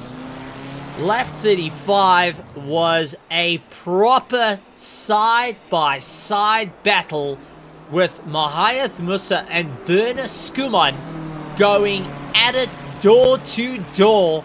What an absolute beauty on both as they push themselves that little bit more, trying to get that pass, and both showing off some proper skills right here in our pro division for the RaceFace.Pro GT3 Championship, proudly sponsored by SA Lube and Ardendorf Machinery Mart. Project Vapor and Pandassi will be proud of that one. No, absolutely, Stephen. Great racecraft from both of their drivers. One would feel like they might have been squeezed a bit more than the other one, but that is racing, trying to force an error from your opponent to capitalize on it and get a better exit. And that just shows the skill level of Meyer Musa out there, the knowledge and experience that he has on how to place that BMW on that corner and making sure that there's enough room for the car on the inside for the apex, but just enough to compromise their run and capitalize on his own run out of the corner there. But that do not count out the likes of Werner Skuman just yet. He is ready hunting for that position. But now the question is this Scrub League playing into the hands of the likes of Bagger Grobler? I mean, Bagger Grobler still has to do his bits along with Jason Farmer and Eric Costain and Darren Miller. But with the Scrub League, they are losing time. They were only a second slower than Bagger Grobler. Sorry, 1.6 seconds slower on the last lap. Bagger did a 36, but he's going to be nearing the end of his tank at that point, where the likes of Werner Skuman and Meyer Musa did run a 37.6 as they fight it out. So a little bit slower, but not enough to lose it, because I'm just working out the times here. Darren Miller is 12 seconds up the road. Then Eric Costain is 5 seconds from him. Jason Farmer 15 seconds from that. Jason Farmer 15 seconds off Bagger Grobler. So it's still within time. It will be close, but they're still within time to possibly get the pass. As the tank slapper comes in for the Ferrari, as Werner is braking mid-corner to try and get that car to snap round underneath him. It is still a high possibility here between the two to go and get a 1-2, regardless of how it goes, because of how close they are currently to the top 4. But now the question comes in. Our top 4 have no choice to go and swap rubber. They have to keep the same set of boots that they have got, that experience 38 degrees, now starting to go down to 36 degrees track temperature. Now, for anyone that is of a technical mind that's gone and worked through tire pressures, starting on 38 degrees and dropping to 36, you're dropping your tire pressures by 0.3 of a degree. Or increasing it by 0.3 of a degree. So this is going to be a rough fight in terms of continuing from what you started your initial tire pressures on to what you're going for. I would ideally actually want to go up on my tire pressures just slightly to compensate and try and change from my inside and outside tire to allow for the camber change depending on what I'm working on. But these drivers are trying to work out their tire pressures while fighting it out in close battles and getting all that information of what the drivers are doing, how close everyone is to one another, how they're pushing themselves that little bit further down the road as it's turning into a monumental battle. One little battle that is starting to form, Sean Larrera and Alan Patterson still having a good go at one another. Two that know each other all too well from the Pro-Am Championship, now getting a little bit closer to one another for a yet another go, this time in the pros. So it's good to see that what was promoted, the two drivers that were promoted from Pro-Am, having a good shot at Pro. Yeah, it's great to see some of the close battles that we loved and saw earlier being still going on in the pro class after being promoted there. But just taking a look at Mohamed Musa on that on the turn 3, well, I believe it's before the corner of turn 4 on the Indy, or turn 1 on the Indy circuit, because this thing, I'm completely confused now. Yeah, they're going in the opposite direction than what the Indy cars are normally running. Mohamed Musa running a bit deep there on that sharp right-hand corner there before pit entry, and just losing some time there, allowing Werner Skuman again to close right back up there. These two are going right until the very end of the run, not giving an inch, as Mohamed Musa is trying to place that big monstrosity of a beaver teeth car on the apex and prevent Werner from getting alongside again and giving a bit of a fight there. But just look at the different lines that these two are following from this onboard there, Stephen.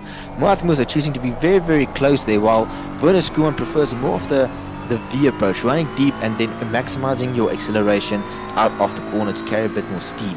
And now look at this fantastic shot as we look back onto this Ferrari. It's just phenomenal as we see the Ferrari just close up on braking. That I can promise you already, the most braking, the brake bias on that Ferrari is more centered to the front of that car to get the nose to stop and be pointy as possible. Yeah, it's turning into a bit of a battle there, and you can see in the mirrors Werner Skuman being loud, proud, and prominent right in behind Melissa's mirrors. He goes in a little bit wide, takes it very deep, understeer kicking in. It does look like Werner also a little bit late. You can see how much steering angle Myers Musa is really trying to get this BMW to bite underneath him. That front just going and shouting at him and saying, listen, this ain't gonna happen. You're gonna have to try a little bit more of a different strategy here.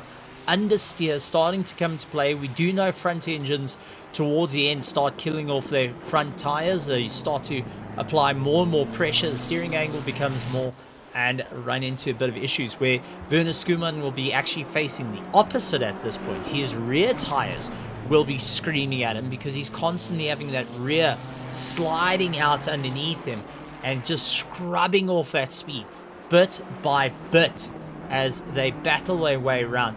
Never an easy race throughout it all, but now we're into the last 24 minutes of this race for round 7, our second last round of the championship for the RaceFace.Pro GT3 championship, proudly brought to you by SA Lube and Ottendorf Machinery Mart.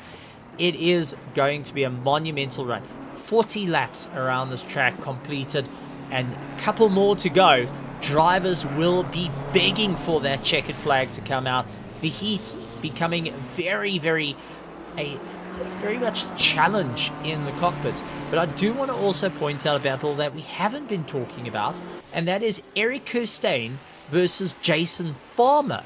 They're running second and third currently, both still needing to pit, but Eric Kirstein a little bit closer to Jason Farmer, and I think a little bit more than what Jason Farmer wanted and is bargaining for at this point. Mordre Claessen's though getting a yellow flag. It looks like he's dropped a wheel off of the track.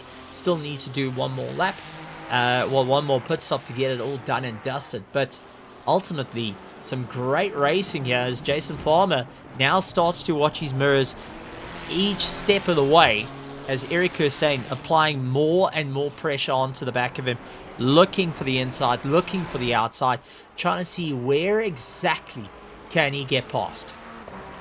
Yeah, a very good fight again. Jason Farmer, also one of the drivers that got promoted from Pro-Am of last season with alongside Alan Patterson and Sean Loureiro there, and he has proven this season that he can really take it to these big guys, the guys that are more established in the pro division, and making a name for himself, not backing down and really taking fight. I mean, look at that, the gap he has already pulled on the likes of Eric Kirstein, who we have seen jumped around between a variety of cars there, and really able to there. But again, just Eric Kirstein being phenomenal on those brakes, closing the gap down quite significantly and keeping it there. But it's great to see some of these young up-and-coming talents going out there and taking it to the names of old, one can say, that we all know and have been gracing our TV or computer screens for a while, and really just making an emphasis. But here we have Eric Kirstein with a phenomenal drive out of the final corner and sends it onto the likes of Jason Farmer. Oh, boy, parks it. Yeah, gets it stopped dead on the apex. Looked like he missed the corner, brought it back, and just stopped dead on the apex, forcing the likes of Jason Farmer to go and close and then also stop dead. That is not helping his case. Jason Farmer now having to play catch up, but Eric Kirstein not looking as comfortable sliding the car around, but those rears starting to ask for forgiveness at this point. Hayat Musa though is still feeling the pressure of Werner Skuman, constantly putting a look on the inside, forcing Hayat Musa to take a bit of a tighter line every step of the way. That is not in the favor of the BMW naturally wanting to understeer. You tighten up those corners, it makes the BMW harder and harder to get it all stuck in, where the rotation of the Ferrari is going to be quite happy with that, as he can pivot the car on its nose to try and battle it out. But Mahath is just drilling the curbs as hard as he can, going and taking a little bit of liberties there. I think both drivers going and walking on the fringes, that knife's edge of what is allowed, what are the stewards are going to allow, and how this fight is going to go through, as we see, running out very, very wide. Skuman just going and hitting the brakes, ran out wide, and that was all she wrote of that. Meyer, a little bit more comfortable under braking, was able to just get the nose pivoted in enough and get back onto the power. Now starting to open up that gap up to a second, and this will be the first time in the last 6 laps. The first time in the last 2 going, well, I would say 4 laps actually, that he was able to break away from Werner Skuman. So 4 to 6 laps, he was able to break away from Werner Skuman. A little bit more comfortable there. Gets the drive, gets going.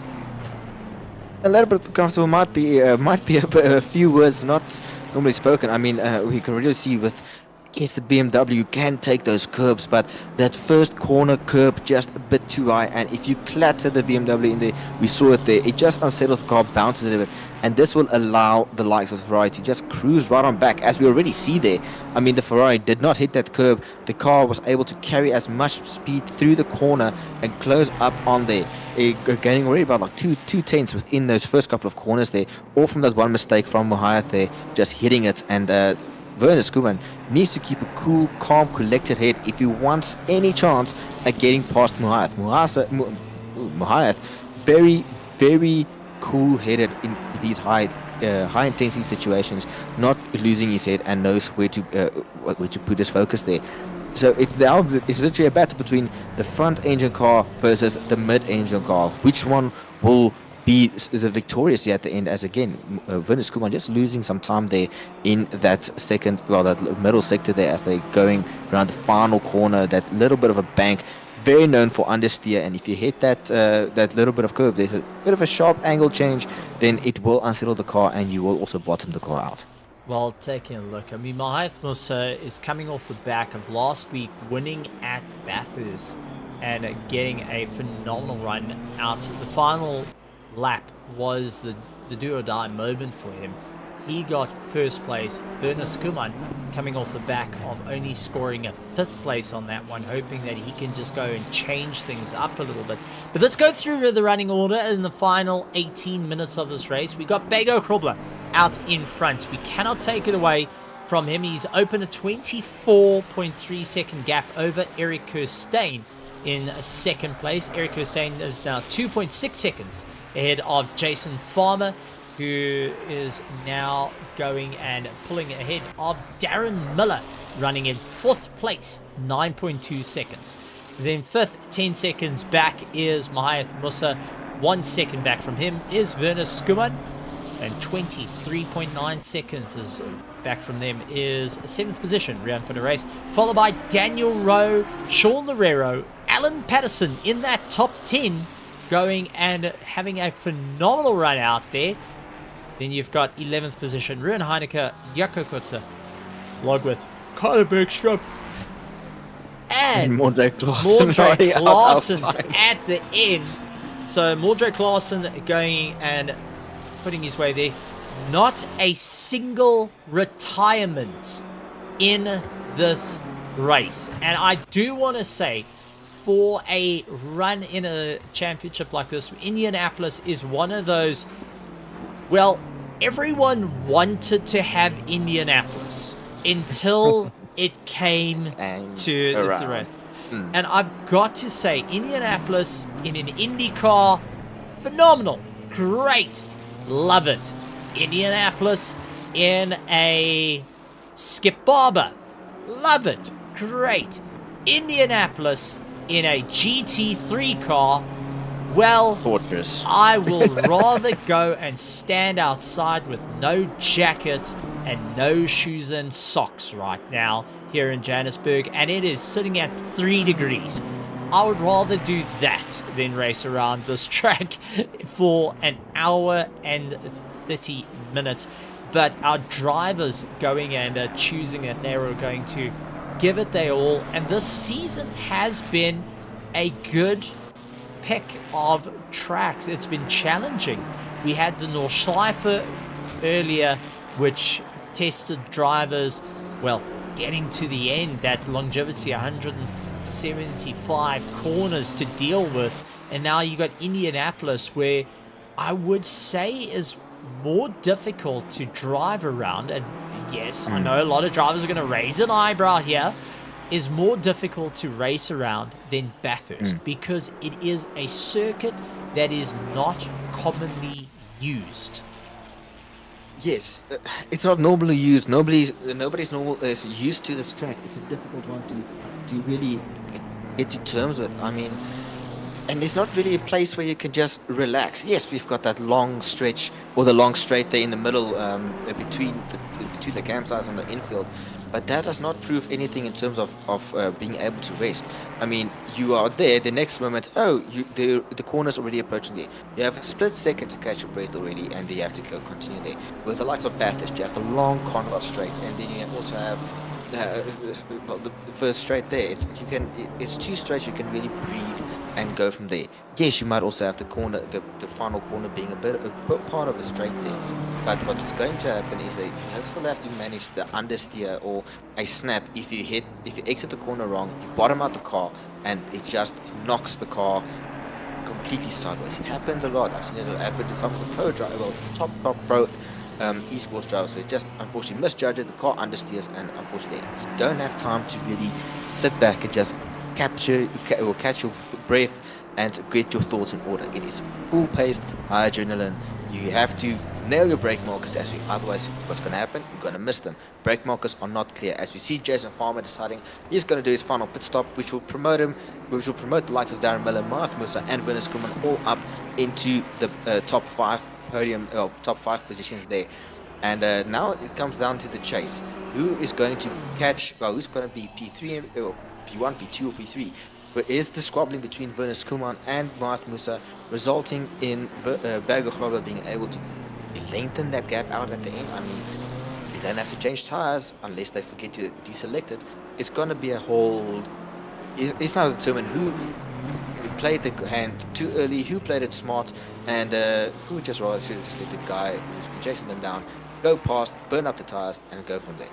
I've got a good one to ask for all our spectators, and this is going to be one for everyone. If you think about tracks that you don't get to drive a lot, how many laps have you realistically done? And I'm talking about laps of finishing a lap. You're cycling around. You're not just going and getting off tracks.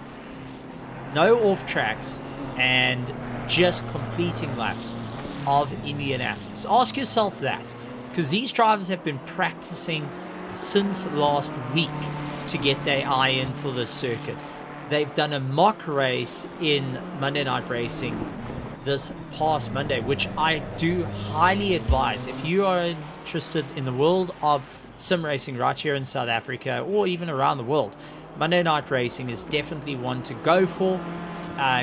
You get to race against our pros, pro-ams and am drivers in an environment of learning, and you can improve your driving skill over the course of it. I do highly advise it, and these drivers even said they feel that it just wasn't enough in preparation for the circuit. I mean, that tells you how difficult, how demanding Indianapolis is.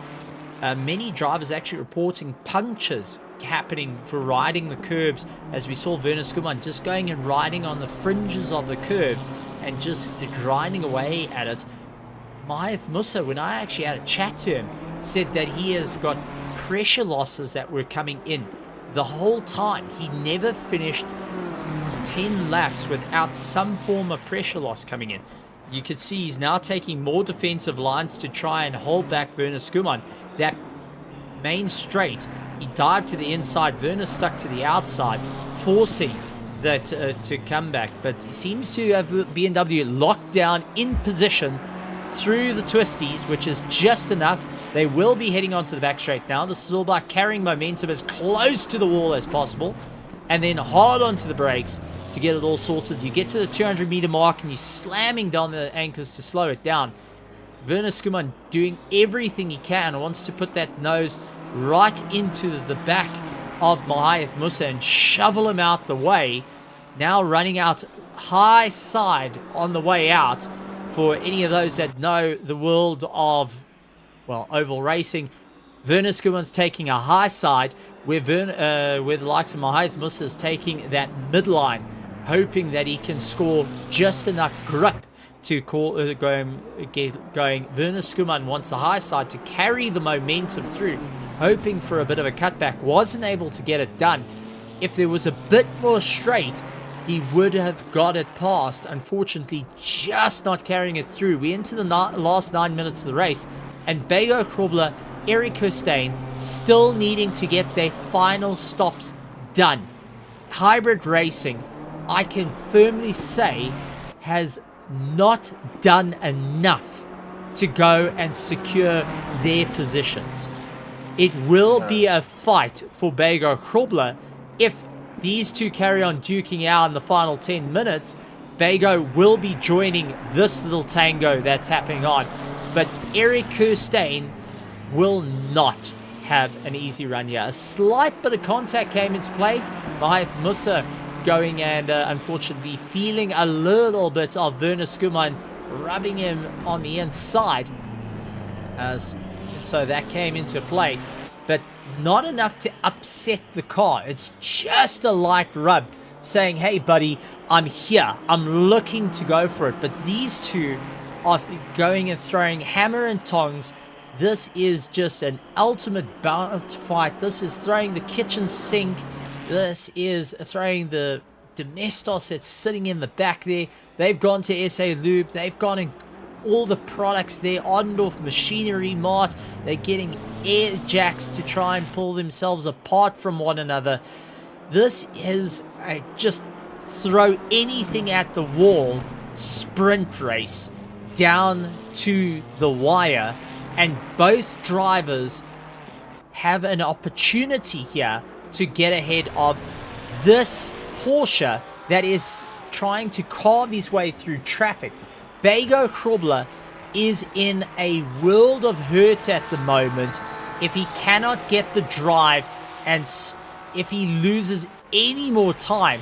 He's caught behind one of the luxury time racing, and that would be the likes of Jason Farmer, who is just trying to keep himself going at this point. Ruben Heineke is having no problem, but Jason Farmer not backing down from the fight is costing Bego precious seconds, not even split seconds at this point, while these two are still keeping up a good bit of pace on one another. Bear it in mind, running low 137s, where the likes of Bego Krobler on the last lap was running 36s.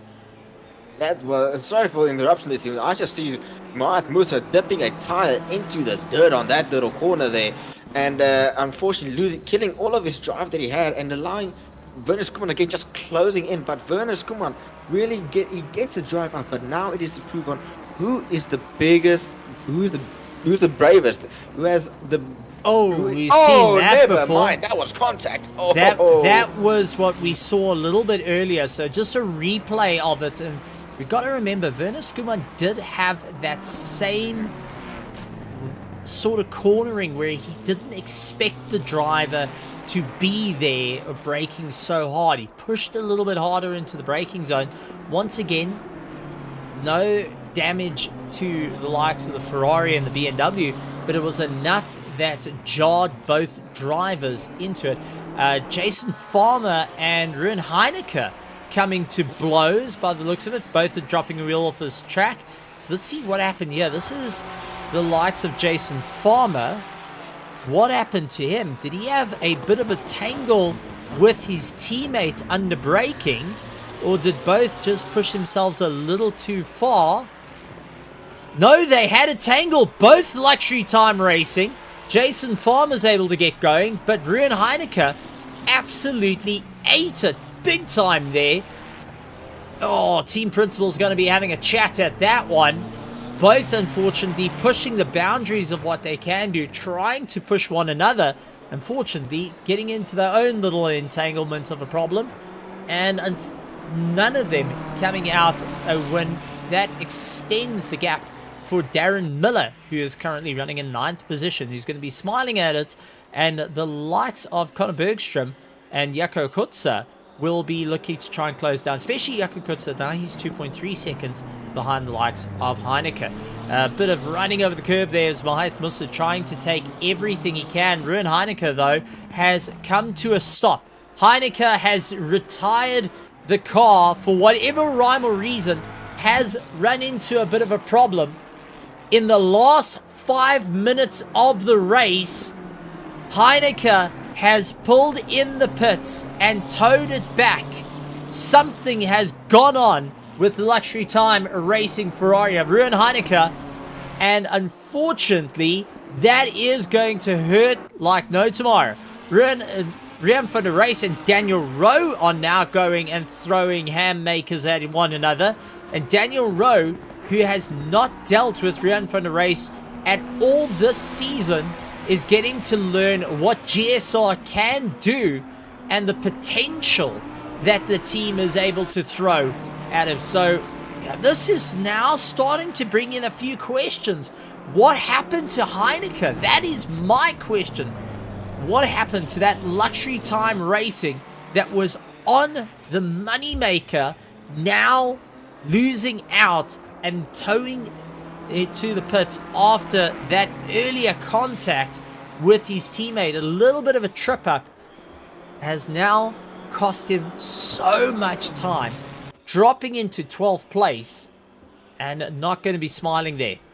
Werner Skuman looks to try to go for the inside line. He second guesses it and will back out of the fight. Rian van der Race and Daniel Rowe also going at one another. So we have got the likes of 3rd, 4th, 5th, and 6th that are all having a good go between one another. Two-car train, and Rian van der Race going and defending, putting a little bit of pressure on the likes of Daniel Rowe heading into turn 1, but Daniel Rowe just not comfortable to go for the pass. He's going to rather hope for a mistake, which the GSR able to get by.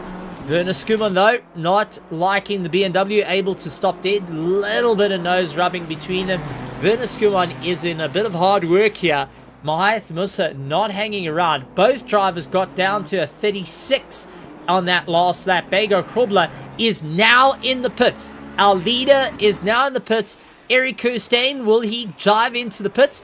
2 minutes to go. He keeps it out. He's sticking out for one more lap, Stephen.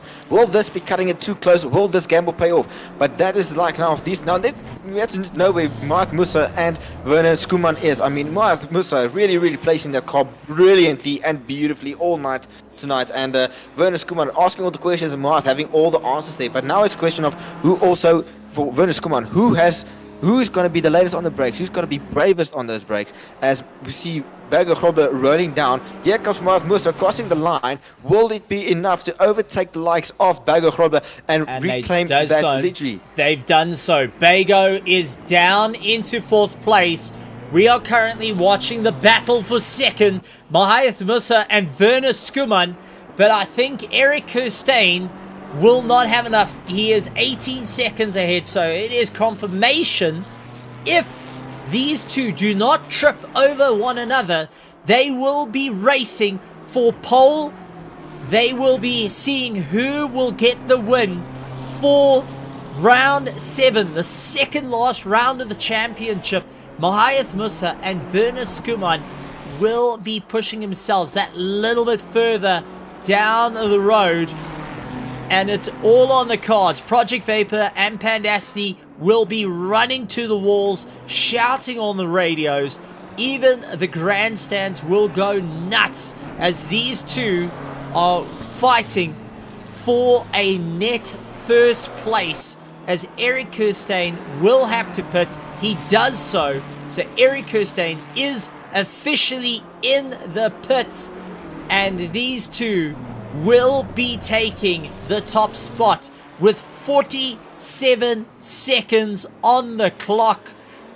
We will be seeing one more lap, I would say. We'll hear Jim call for final lap. Ooh. We wait for Jim to go on comms.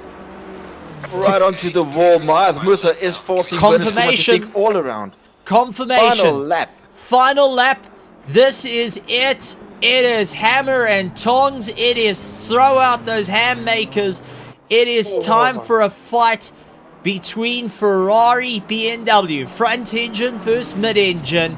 It is going to be the Germans versus the Italians. It is Project Vapor versus Pandacity. Werner Schumann, Mahayath Musa down to the run. Bego Krobler running in third will be trying his best to close up the gap. I don't think he will be able to do it. He'll be begging, hoping for these two to just trip over one another, going and saying, please guys, just make sure your shoelaces aren't tied at this point. Willing anything to happen to our first and second running. Mahayath Musa giving all the answers, and Werner Schumann having to fight it out at this point, running over the curbs. If this is about taking liberties, who has got enough left in the tank to push themselves that little bit more as they head on to the back straight? It is now down on the anchors, 200 meter board. Over the bumps they go. 0.4 of a second. It is going to come down to who's going to have the run onto the oval, who's going to be able to shovel their nose in down towards the checkered flag, and Mahayath Musa takes it across the line ahead of Werner Schumann by only 0.4 of a second. Bego Krobler comes across the line 4 seconds behind in third place. Ruan van der Race will get ahead and cross the line ahead of Daniel Rowe in that Lamborghini. In fifth place, Sean Lerero will come across the line, taking sixth, with the likes of Eric Kirstein in seventh place. Darren Miller and Alan Patterson running nose to tail. Will the likes of Alan be able to get across? Come on, guys. Darren Miller, has he run out of fuel? No, or is this no, a nice little Photoshop? Here this we is come, a photo. Ford moment. Alan- Here's a Ford moment. No, Alan. I would have snatched it right at the end there. I would have been that guy, no joke, of oops, If it I was me just... versus you, yeah, I would have taken it from you, Stephen. It would have been that extra 2 kilometers I happened to carry over across the line. There's no Whoops. question. Jaco Kutzer gets across the 11th position. Connor Bergstrom in 12th. 13th is Ruan Heineke and Mordre Claessens going and finishing. But Mahayath Musa taking back-to-back win right here at Indianapolis.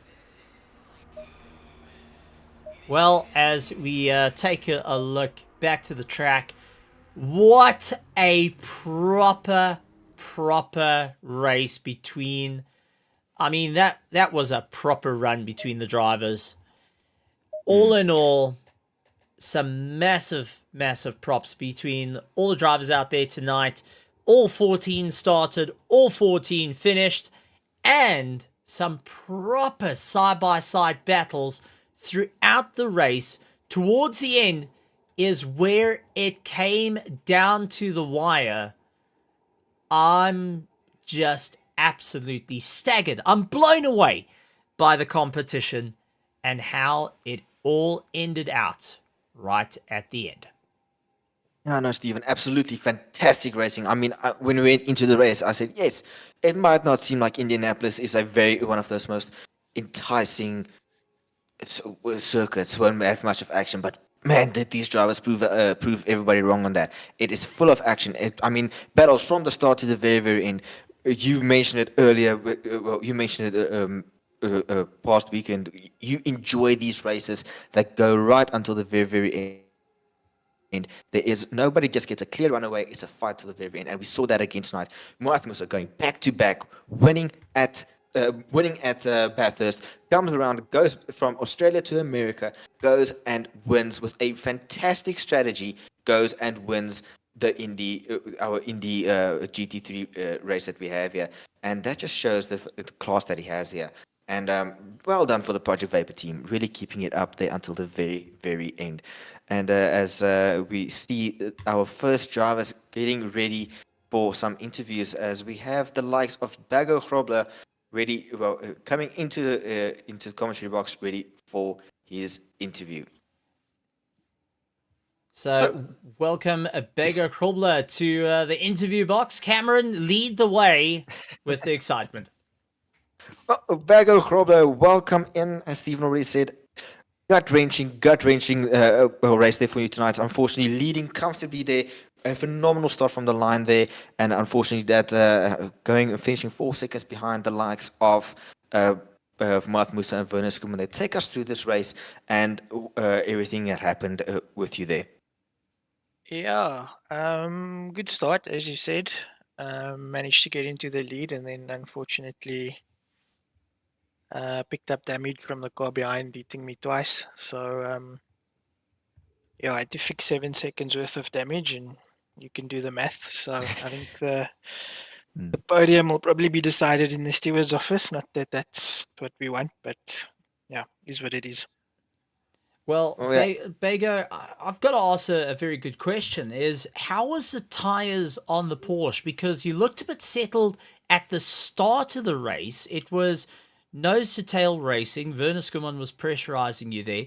You looked all kept together, but as the track temperatures started to drop off, we started to see the nose getting a little bit more loose underneath you. Take us through the tyre degradation throughout the race that you were experiencing.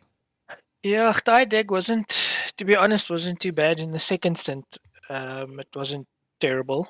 I think what contributed towards that largely in the first stint was, the damage was 7 seconds rear diffuser damage. So the car was sliding a bit more than what it was set up to do. And obviously with that comes extra deg. So overall, I think judging on the second stint, not too bad, but yeah, it got tricky in the first stint.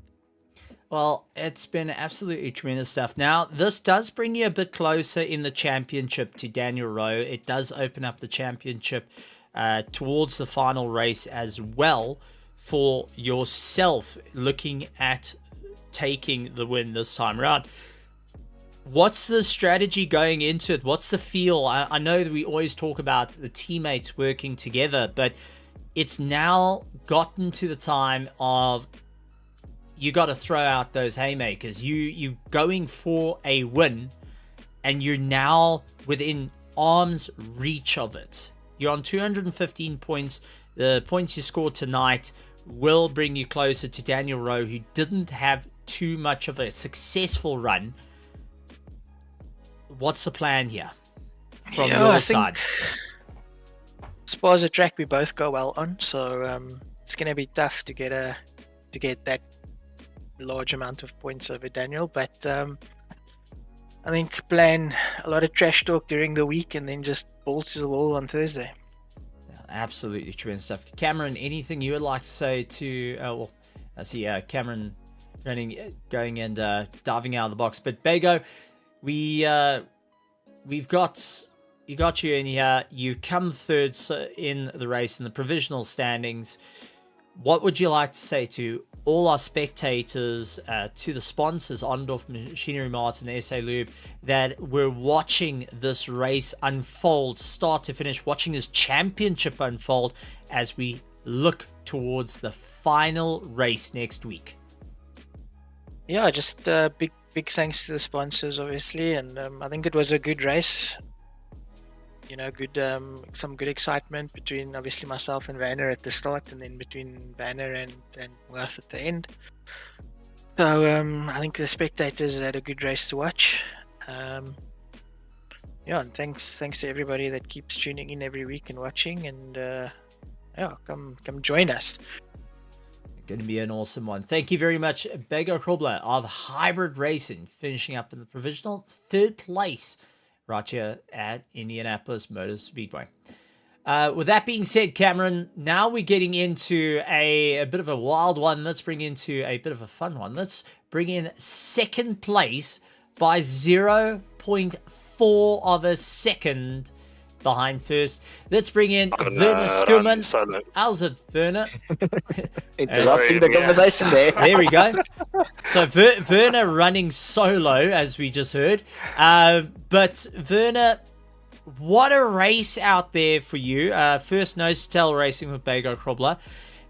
then it was nose to tail racing with Mahath Musa towards the end of it. I mean, this race just evolved for you, nose to tail. Take us through your feelings and how this race turned out. Yeah, my feelings is not. I'm not actually happy, even though it is a P2. I'm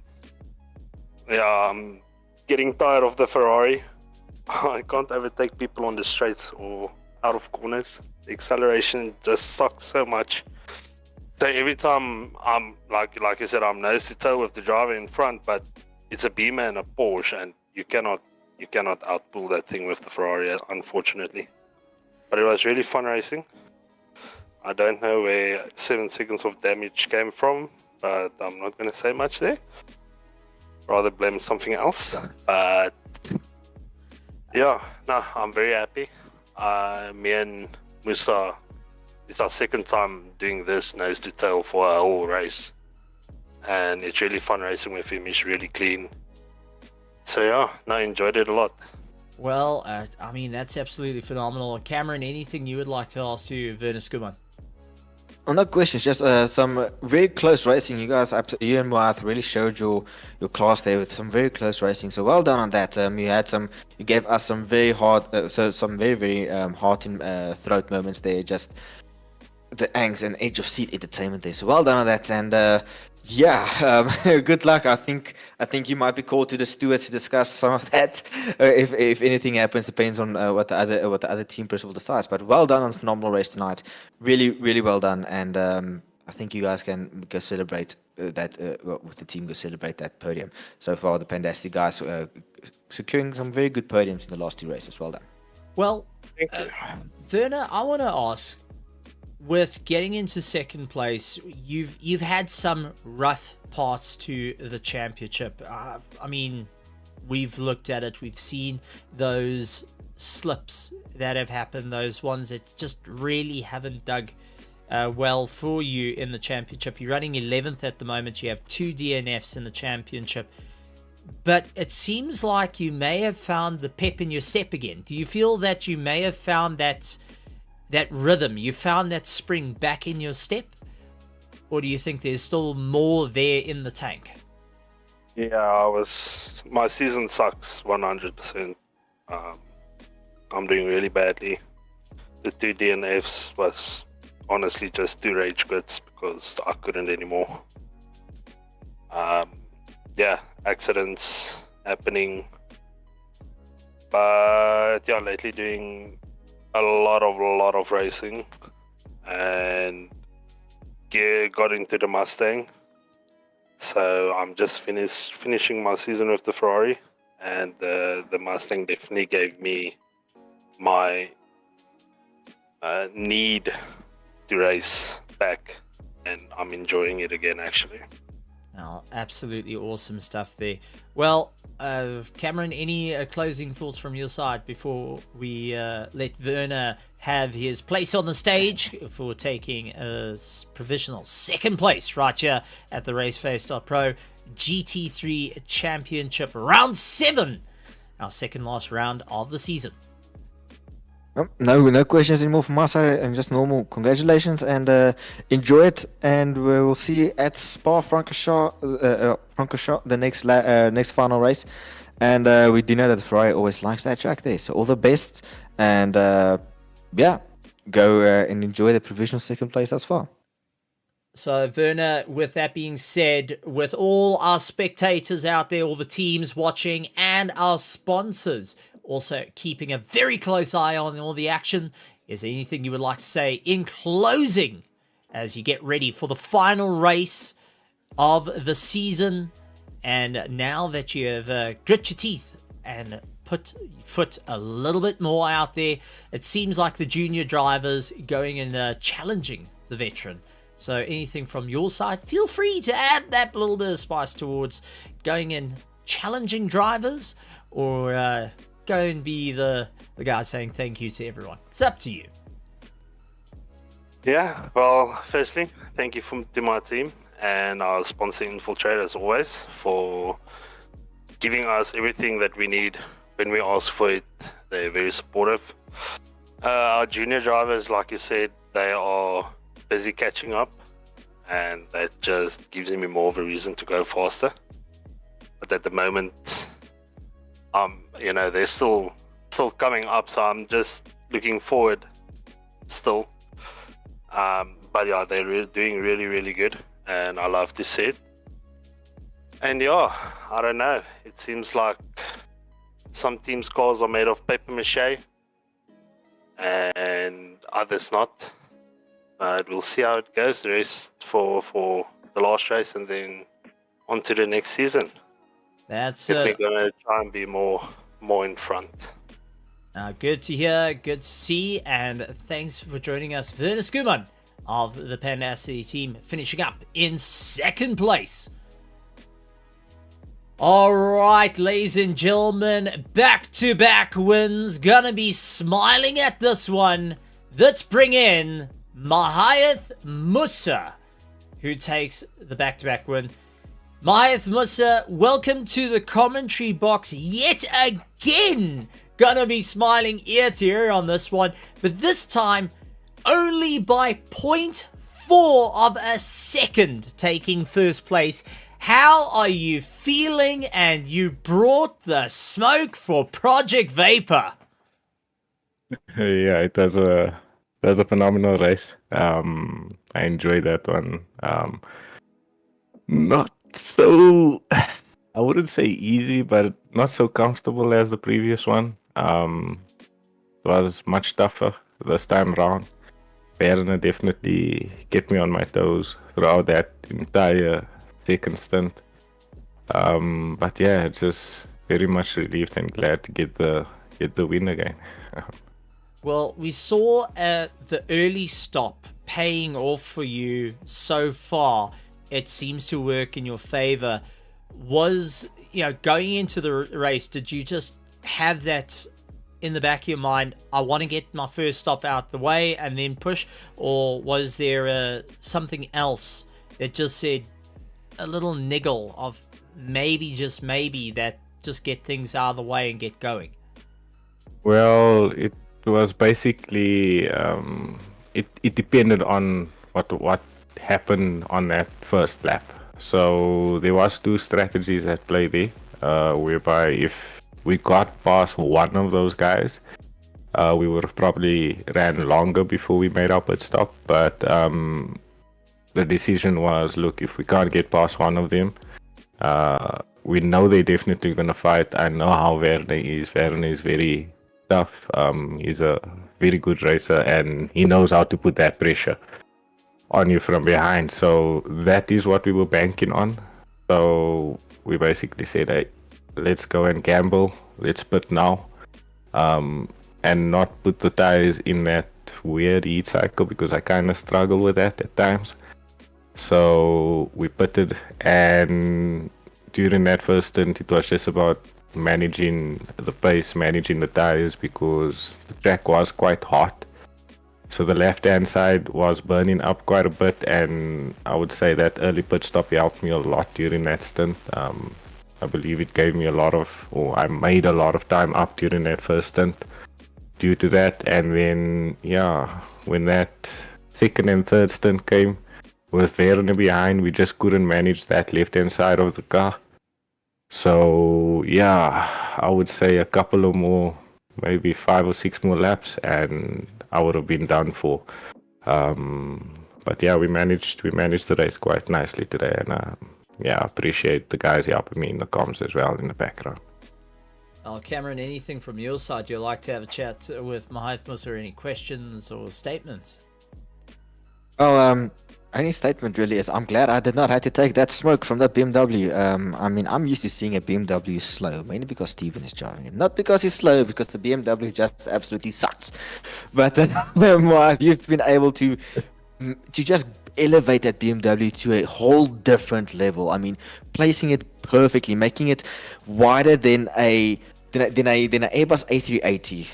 I don't even know a car that's big, quite big. I'm just going to say an airplane for this case.